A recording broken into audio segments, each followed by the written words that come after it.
E o micro, cadê? Ah, é verdade.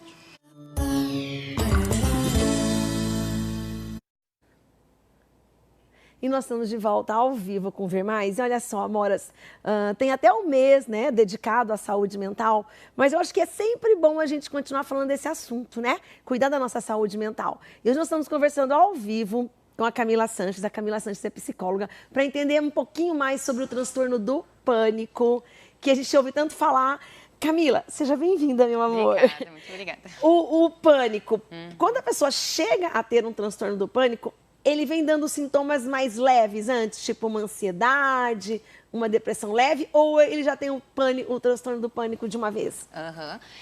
O transtorno do pânico, ele se inicia, na verdade, por períodos, quando a pessoa é exposta. Inicia não, mas é um fator que contribui muito para que aumente o transtorno do pânico.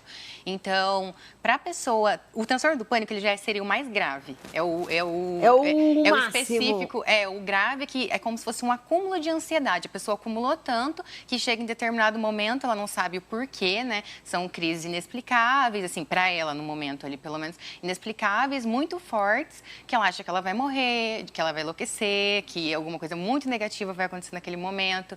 Então, a pessoa entra em pânico, como o nome já diz mesmo. Então, essa seria a crise do pânico. Porém, a ansiedade, quando a pessoa fica exposta por longos períodos à ansiedade, a estresse, isso é um fator de risco muito grande para que ela desenvolva o transtorno do pânico. Então, se ela tem uma ansiedade muito grande, vem enfrentando algum problema e ela não resolve isso, né, não resolve quando está pouco, ela pode culminar num transtorno do pânico, que é o grau máximo, vamos dizer assim. Não é um fator assim, né?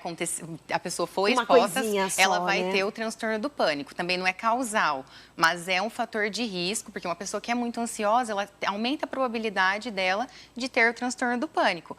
E assim como a genética, né? A genética já tem uma parte, mas é muito pequena, é 20%. É mais mesmo o cotidiano da pessoa. Então, se a pessoa é exposta ali, não tem os mecanismos, não sabe como lidar nas situações do dia a dia, então ela acaba mesmo caindo no transtorno do pânico. Quais são os sintomas que a pessoa tem quando ela tem o transtorno do pânico, Camila?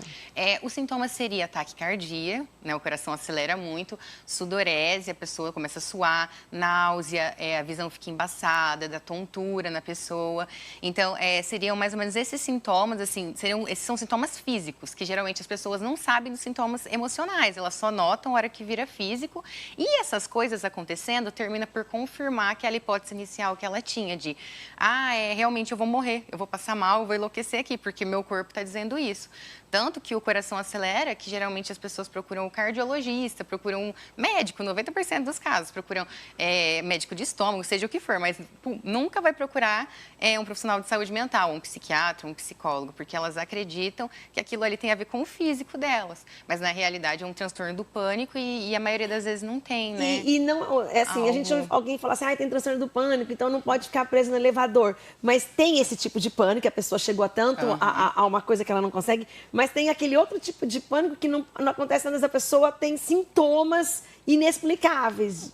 De aceleração do coração, achar que vai morrer, essas coisas assim. É legal que você citou essa da fobia, né? Assim, o elevador, na verdade, seria uma fobia específica. Quando a pessoa só tem pânico no elevador, é uma fobia específica, né? Não seria o transtorno do pânico. Tá. Mas aí juntaria, né? Ela teria as duas coisas. Teria um transtorno do pânico relacionado à fobia de medo de elevador.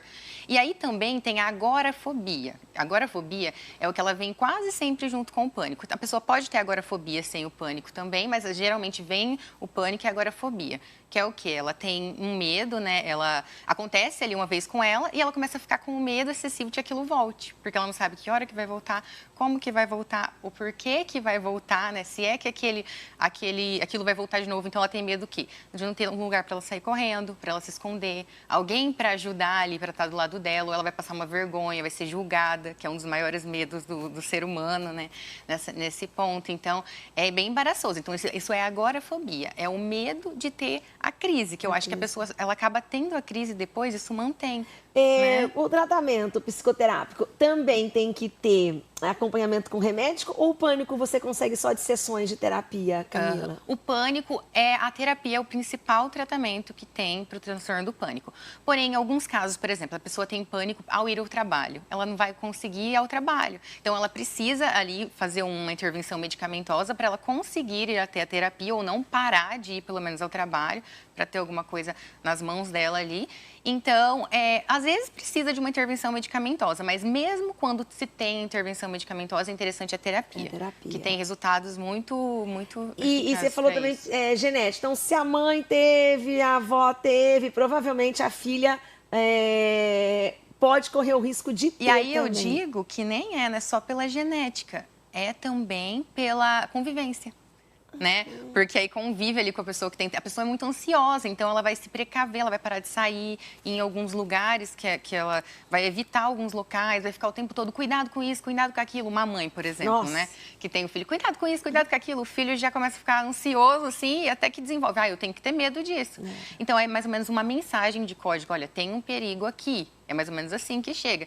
E aí, quando chega esse código, o corpo começa a tremer, o coração disparar, e aí vira um ciclo, né? Que a pessoa acha que realmente vai morrer, mas são só as sensações corporais dela ali agindo em função do que o psicológico enviou para o corpo. Então tem que tomar muito cuidado, né, Camila, com os sinais que o corpo manda, né? Com os sinais, sim. Que a mente... Na verdade, a mente, né? A gente tem que aprender a controlar a mente, não é nem o corpo, né? A mente é tão louca. Porque a mente manda todas as funções, né? Você não vai ter a consciência total, mas para andar, por exemplo, é uma coisa assim natural, mas você vai enviar um código, uma mensagem. Então, às vezes, a pessoa não sabe por que aconteceu, mas se for procurar, se for para terapia, ela vai saber o porquê que ela tem aquelas crises e aí é possível reverter os casos. Então, assim, com várias sessões, a pessoa consegue... Com alguma, nem precisa tanto, né? A terapia cognitivo comportamental, ela é muito boa para isso, que por acaso é que eu trabalho também. Mas eu já tive vários pacientes que eles melhoraram, assim, e em um mês, às vezes, tem resultado já, em 2, 3 meses, aí, óbvio, fica aqueles sintomas da ansiedade ainda, mas o pânico mesmo, que é aquele... Porque ainda que você está com ansiedade, ainda você até vai conseguindo dar uma controlada, né? O duro quando... ela atinge o máximo. Uma das características também, que eu acho que eu nem falei no início, né? Do pânico, para diagnosticar o pânico, é que ele atinge o pico em até 10 segundos. Então, a pessoa está aqui, em 10 segundos, ela desespera, realmente, assim, entra em pânico. O pico dele é em 10 segundos. Não é igual a ansiedade que vai de pouquinho, convive é muito difícil, né? Para lidar, né? Por isso que tem que sempre indicar um tratamento psicoterápico, né, Camila? Sim, e a pessoa, se ela começa a se excluir demais, ela começa a ter uma depressão. Então, geralmente, assim, se a pessoa tem o pânico... ela não trata, ela vai ter depressão. É muitos casos assim que a gente costuma ver, né? Então, tá vendo, gente, aí, ó, os sintomas, né, Camila? Eu sempre falo disso também, né? Aproveitando aqui. Tem o meu Instagram, o Facebook é psicóloga Camila Sanches, com Z no final. Eu sempre faço lives falando de ansiedade, de depressão. Quem quiser, porque às vezes a pessoa não pode pagar acompanhar, terapia. Né? Psicóloga Camila Sanches. Pelo menos acompanha para pegar com Z alguma no final, coisa. tá? Para acompanhar, né, Camila? Tá certo. E voltar mais vezes aqui. Tá, obrigada. Obrigada, viu, meu amor? Obrigada.